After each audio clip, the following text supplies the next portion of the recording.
Hagamos un ejercicio con la imaginación. Venid, acompañadme. Vamos a volar. Vamos a coger la máquina del tiempo y vamos a volar. Nos encontramos en la madrugada del 24 de marzo de 1809. Ya estamos volando, llegamos a esa fecha y estamos sobre la ciudad de Madrid.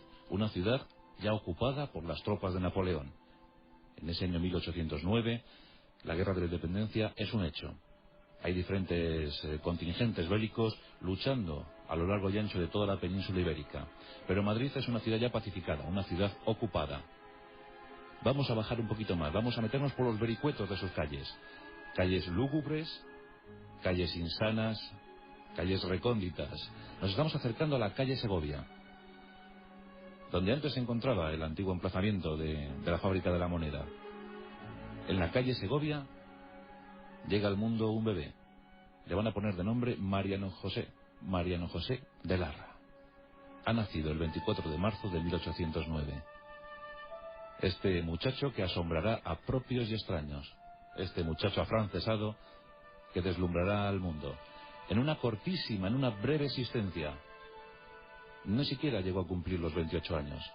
Faltaba un mes para que cumpliera los 28 años cuando puso fin de una forma tajante y radical a su vida. Esta noche, junto a él y junto a sus coetáneos, nos adentramos en el siglo XIX español. En ese primer tercio del siglo XIX, un tercio apesadumbrado, un tercio brumoso, donde se perdió buena parte de las colonias americanas, donde se empezaba a intuir el pesimismo, donde el neoclasicismo ya empezaba a cabalgar de la mano del romanticismo. El abanderado de ese romanticismo, sin pretenderlo, fue Mariano José. Y esta noche descubriremos algunos aspectos peculiares de su vida, su escasa obra y sus prodigiosos milagros, porque su muerte, desde luego, sin duda alguna, le mitificó. Esta noche es la historia de Mariano José de Larra.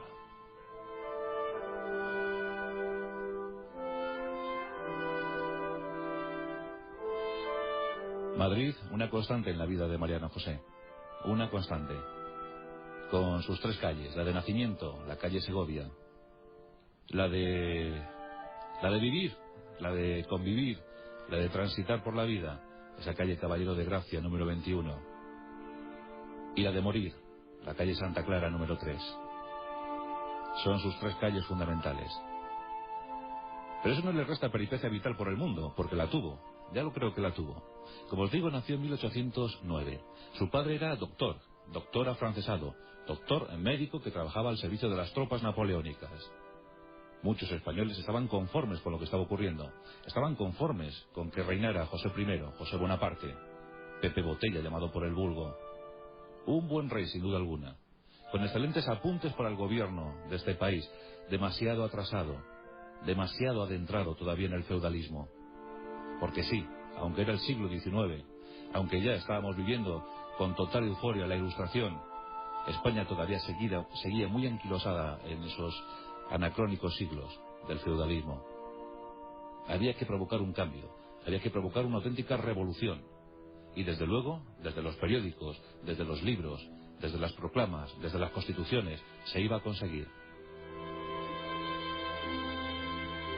Y eran muchos los afrancesados. Un caso es Goya, y otro era el padre de Mariano José de Larra. En 1812 se proclama la Pepa, ¡viva la Pepa!, desde Cádiz, desde 1812 esa constitución. Y en 1813, Napoleón y Fernando VII el Deseado firman la paz. Las tropas francesas abandonan Francia, y junto a ellas muchísimos exiliados, muchísimas personas que abandonan España para encontrar refugio y acomodo en Francia. Es el caso de la familia de Mariano José de Larra. Los padres viajan rumbo a París, y en París se van a instalar, y allí vivirán 5 años gozosos. 5 años en los que el jovencito empezará a instruirse. Recibirá esa formación francesa que tanto le marcará a lo largo de su vida, de su exigua vida. Estudiará en París, pero también en Burdeos. Finalmente, en 1817, como digo, Fernando VII el Deseado firma el indulto y permite que muchos regresen a España. Y la familia de Larra lo hace. Así que durante unos años, desde 1818, tenemos a la familia itinerante por toda la península ibérica. Sí, fueron unos años difíciles, donde, bueno, vivieron en ciudades como Valencia, Valladolid. Y el padre tenía una secreta ambición, y es que su hijo fuera médico como él. Aunque el niño, Mariano, no quería ser médico, no le gustaba, no le tentaba la posibilidad de ser doctor. Aún así, por complacer a su padre, intenta serlo. Estudia medicina en Valencia, pero lo deja en el primer curso. Estudia derecho en Valladolid, pero lo deja en el primer curso. Así que en 1828, con 19 años, abandona definitivamente la carrera académica. No va a ser licenciado. Pero una vocación secreta se despierta en lo más hondo, en su interior, en su profundidad. Esa profundidad vocacional surge con una fuerza inusitada. Mariano José quiere ser periodista.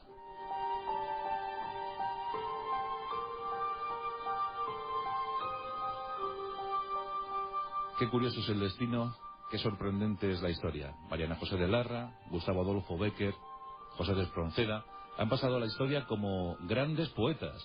Y sin embargo, la producción poética fue mínima, absolutamente mínima. Mariano José de Larra es el ejemplo. Algunos poemas, sí, pero en su etapa juvenil, como aquel Canto a la Libertad, cuando tropas, cuando gentes de toda Europa fueron a Grecia a combatir, como fue el caso de Lord Byron. Pues poemas que, si me lo permitís, bien se pudieran calificar como de insignificantes. Poemas juveniles y poco más. Esa fue la aportación a la poesía de Mariano José de Larra. Solo eso. Es el caso también de Gustavo Adolfo Bécquer, considerado como un gran poeta, y sin embargo más del 90% de su producción fue prosa. Sí, están las rimas, 86 rimas. Pero claro, todo el mundo le conoce por sus leyendas, sus famosas 17 leyendas. Y sobre todo sus aportaciones periodísticas. Espronceda, otro caso igual, un liberal extremista, siempre muy radical en sus convicciones ideológicas, políticas, sociales. Pues Espronceda, su máxima aportación es un par de poesías y, por supuesto, la canción del pirata. Un denominador común para todos, nuestros románticos. Murieron demasiado jóvenes. Mariano José de Larra muere con 27 años. Espronceda lo hace con 33. Y Bécquer lo hace con tan solo 34. Morían muy pronto. Cuando no se suicidaban, morían en duelos. Cuando no, víctimas de la enfermedad. El caso de Bécquer, la tuberculosis. El caso de Espronceda, la difteria, que por aquel entonces se llamaba el garrotillo. Antes se decía, no, es que ha cogido frío, le ha dado un aire. Espronceda salía de una cena que había convocado el general Espartero. El general Espartero era un tutor, era un mentor, era un protector de Espronceda. Y salía de una cena, cogió frío y en tan solo 9 días murió víctima de la difteria. Tenía 33 años. Aquel que estuvo a punto de ser embajador de España en los Países Bajos. Qué vidas tan curiosas. Y en aquellos tiempos, en aquel primer tercio del siglo XIX, el periodismo era fuerte, era potente, era un periodismo exultante. Sí, ya llevábamos un par de siglos de periodismo, pero en el XIX empezó a brillar con luz propia. Bien es cierto que por entonces los periódicos no eran como los conocemos hoy en día. En una ciudad como Madrid, que podía tener poco más de 100.000 habitantes a principios del XIX, pues circulaban una decena de periódicos. Entre ellos se acusaban, se utilizaban para las cuestiones ideológicas, se utilizaban para las opiniones políticas, para lanzarse dardos envenenados los unos a los otros. Decía uno, por ejemplo, ¿cómo es El Observador con tan solo 18 suscriptores? Decían de otro, este es exactísimo. Siempre cumple con los postulados, con los dictámenes, con todo lo que ordenan los carlistas. Y es que eran tiempos muy convulsos. Aún así, las vocaciones se dirigían hacia el periodismo. Aunque había pocos compradores, había estupendos y entusiastas jóvenes dispuestos a proclamar, dispuestos a contar, dispuestos a decir, a comunicar cosas. Entonces en los periódicos no existían los titulares, por supuesto no existían las fotografías, los soportes gráficos. Simplemente pues se escribía a 3 columnas y un pequeño enunciado, una pequeña marca al principio de cada artículo. Si la noticia llegaba de Ávila, pues decía Ávila. Y comentaban. Era un periodismo muy beligerante.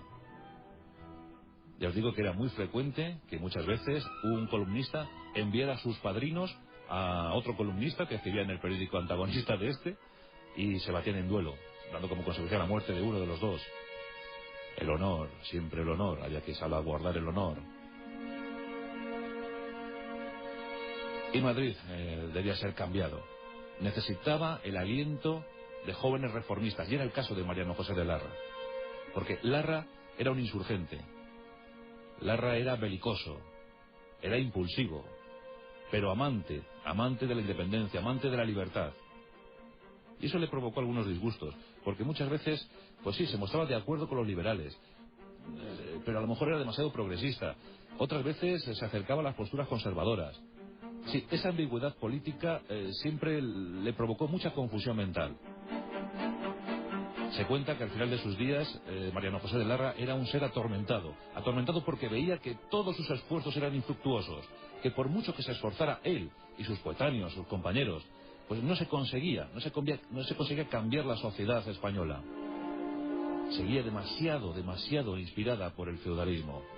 Las clases dominantes lo cubrían todo. La influencia, el poder. ¿Podrían contra eso los jóvenes? Esos jóvenes románticos, por lo menos lo iban a intentar. Nos encontramos en el año de 1829. Mariano José de Larra se va a casar. Tiene tan solo 20 años, pero se ha fijado en una joven, en Josefa Beethoven.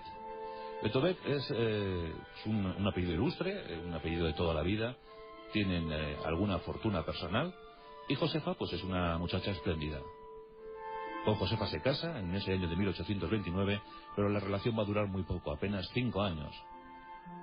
Aún así, en esos 5 años nacerán tres hijos: Luis, Adelaida y Baldomera. Pero el corazón de Larra era demasiado grande para amar a una sola mujer. El mundo estaba a su alcance, ¿por qué no tomarlo? Y ahí estaba Dolores Armijo. Dolores, la causa de su desgracia, la causa de su decadencia, la causa de su amor. ¿Morir de amor? Luego contaremos si realmente Mariano José de Larra murió por amor. Dolores estaba casada con un alto funcionario. Sí, estaba casada y mantenían ese amor en secreto, un idilio en secreto. Un amor a escondidas, un amor a hurtadillas. Nadie debía enterarse, aunque todos los más cercanos lo intuían. Los amigos sabían que Mariano andaba perdido por una mujer casada. ¿Qué ocurriría? En 1834, Mariano ya no pudo más, y abandonó a Josefa. Quería declarar su amor encendido a los 4 vientos, quería contárselo a todo el mundo. Quería que Dolores también abandonara a su marido, que iniciaran una vida en común. Pero había demasiado lastre, demasiados maledicentes. Curiosamente, en ese año de 1834 coincide con el mayor número de obras publicadas por Mariano José de Larra. Ya digo que fue una obra muy breve, pero suficiente para elevarle a la categoría de gran escritor, y además muy bien pagado. En 1834 también se despierta su vocación por el teatro y publica una gran obra teatral, un gran drama teatral. Su nombre, Macías. En Macías aparece un personaje que ya lo había hecho en una novela histórica, su única novela histórica. El doncel de don Enrique el Doliente. Ese ampuloso título llevaba la obra. El doncel de don Enrique el Doliente. Don Enrique va a aparecer en Macías, en esa obra teatral. Pues las dos obras se publican en 1834. Es un gran momento para Mariano José de Larra. Y es un periodista, en contra de lo que se ha dicho, es un periodista muy bien pagado. Comienza a colaborar con los grandes periódicos de la época. Ahí estaba El Observador, ahí estaba, por ejemplo, El Mundo, que fue su último gran periódico. Había un Mundo ya en esos años, El Mundo.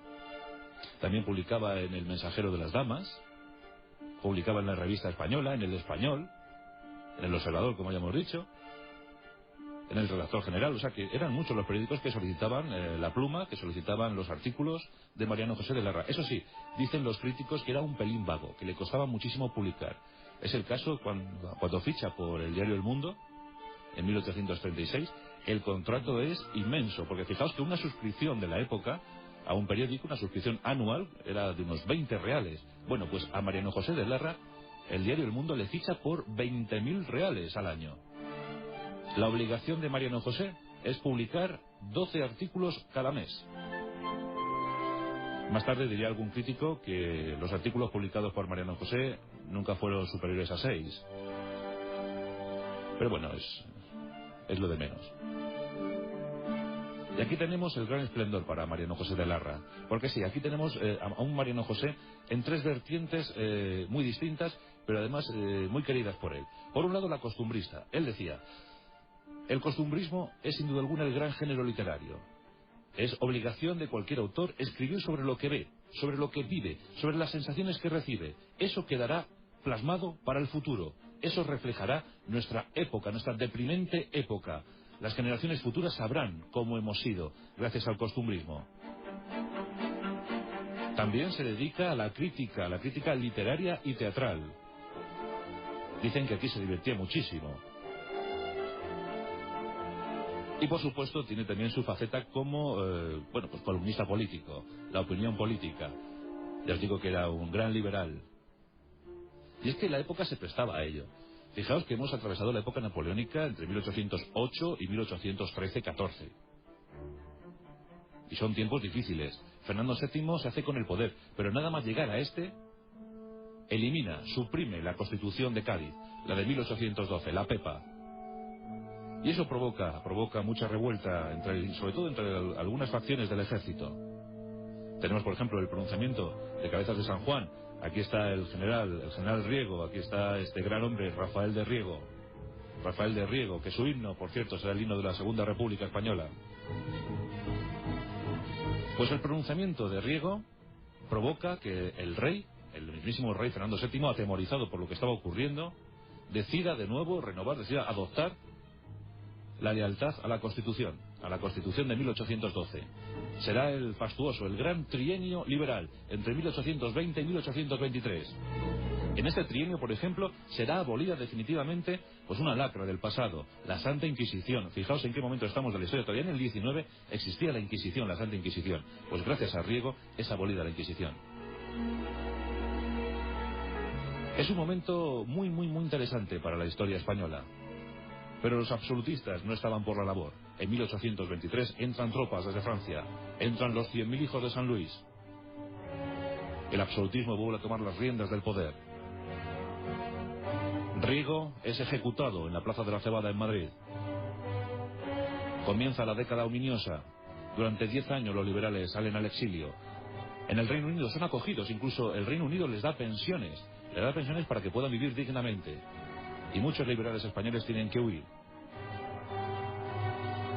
En 1830, Fernando VII deroga la ley sálica. Y esto va a procurar, al final, 3 guerras civiles. Su hija, Isabel II, asume el trono bajo la regencia de su madre, María Cristina. Eso ocurría en 1833. Los aspirantes al trono, entre ellos ahí estaba el infante don Carlos, el hermano de Fernando VII, inician la primera guerra carlista. Una guerra cruel, una guerra sanguinaria, la guerra más sanguinaria que ha visto España. Durante 7 años, miles de muertos. Se habla de unos 200.000 muertos en la primera guerra carlista. Y esto sume a España en la absoluta confusión, en la decadencia más asombrosa. ¿Qué se puede hacer con España?, decían las crónicas de Mariano José de Larra. ¿Qué ocurrirá? ¿Qué pasará con la triste España? Yo os digo que son momentos muy duros para nuestro pueblo. Por si fuera poco, hemos perdido las colonias. El esplendor, el imperio se ha acabado. Llegan nuevos aires, llegan nuevos bríos. Llega Mendizábal y tiene una idea muy clara: sacar a España del feudalismo. Habéis oído hablar muchas veces de la famosa desamortización de Mendizábal. Se reorganizó el territorio, se reorganizaron las provincias y además se empezó a repartir el abundante patrimonio de la Iglesia. Pasó a manos de una burguesía más activa, más emprendedora, dispuesta a dinamizar el Estado español. Y esas ideas fueron defendidas por Mariano José de Larra, muy entusiasta desde sus periódicos, iba proclamando, iba creando columnas, opiniones a favor de Mendizábal. En 1836 incluso alberga la idea, la ilusión de ser diputado, y lo consigue. Y esto también nos habla de... Siempre se ha dicho que Mariano José de Larra estaba prácticamente arruinado. Bueno, pues esto no es cierto. Ya hemos dicho que tenía un buen sueldo como periodista, y fijaos el dato: para ser diputado en 1836 se necesitaba una fortuna personal, una renta anual de 90.000 reales. Y 90.000 reales eran muchos reales. Y Mariano José de Larra, con algún desvío de votos, con alguna influencia, con algún toquecito, consiguió el acta de diputado en 1836. Por tanto, la renta o el patrimonio de Larra no era tan pequeño como se presumía. Lo cierto es que nunca pudo acuñar su escaño, nunca pudo sentarse en su escaño de diputado. Y eso fue por el motín de la granja. Los sargentos de la granja, los famosos sargentos de la granja, se amotinaron y las Cortes tuvieron que ser disueltas. Ya no habría tiempo para que Mariano José de Larra tuviera de nuevo la intención de ser diputado. No, ya no quedaba tiempo para él. Mientras tanto se siguen publicando sus artículos. El famoso "Vuelva usted mañana", donde denuncia la situación inmovilista de los ministerios. Tampoco vamos a... Pero ya por entonces se hablaba de la situación inmóvil de algunos funcionarios. De "Vuelva usted mañana". El más asolador, el más terrible, es este de Nochebuena del 36. Nochebuena del 36. Aquí es un alegato, es casi una columna autobiográfica, acaso ya pensando en la desaparición física, diciendo que ha llegado a odiar casi a la humanidad, pero que aún así necesita esa humanidad, porque necesita sentirse valorado, necesita tocar la gloria, necesita esos ideales, necesita seguir soñando. Hay algunas cartas a sus padres se habían instalado en Navalcarnero, diciendo: "Vivo cómodamente en la calle Caballero de Gracia, número 21. Aquí estoy, tengo una estancia muy confortable, tengo una chimenea francesa bien nutrida. Ustedes pueden venir siempre que quieran, pueden pasar 2, 3 días o el tiempo que precisen. No vivo mal, no vivo del todo mal".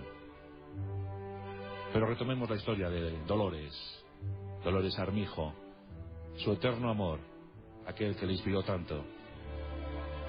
Ya había publicado un volumen, un libro recopilatorio de sus primeros artículos, y la verdad es que todo el mundo estaba impresionadísimo con la forma de escribir que tenía. Escribía como Los Ángeles Mariano José de Larra, escribía auténticamente como Los Ángeles. Y era un volumen de artículos dramáticos, literarios, de costumbres, de teatro. Tras su muerte se publicarían otros 2 volúmenes. Y ese es el principal contingente literario de Mariano José de Larra. Esos 3 volúmenes sobre sus artículos, su obra teatral, Macías, y su novela histórica, El doncel de don Enrique el Doliente. Mariano José de Larra, nos acercamos a la fecha fatídica, porque como a todo buen romántico, le toca el turno de morir joven. Y eso aconteció el 13 de febrero de 1837. Le faltaba poco más de un mes para cumplir los 28 años. Estaba atormentado. Tiene una cita a escondidas, en la calle de Santa Clara número 3. Es una calle curiosa, recoveca, es una calle con intrincados pasillos. Y en esa calle de Santa Clara número 3, aproximadamente al atardecer, sobre las 7 a las 8 de la tarde, Mariano José de Larra ha quedado con Dolores. Dolores le advierte que su amor es imposible, que ella jamás dejará a su marido, que todo se ha terminado, que todo se ha acabado. Es un momento también muy difícil para Mariano José de Larra, porque está muy abatido, está muy deprimido con la situación política en España. Ve que todos los esfuerzos son imposibles. Se suman los 2 factores y da como consecuencia que en torno a las 8 de la tarde, cuando Dolores ha abandonado ya la casa, Mariano José cogiera su pistola y la dirigiera no a la sien, como se dijo, sino al corazón. Colocó la pistola en el corazón y se pegó un tiro. Era el fin para Mariano José de Larra, con tan solo 27 años y con tanto todavía por ofrecer. Otra de las polémicas, la de su entierro. Se ha dicho que no tenía recursos económicos para su entierro, que su familia ni siquiera asistió al entierro.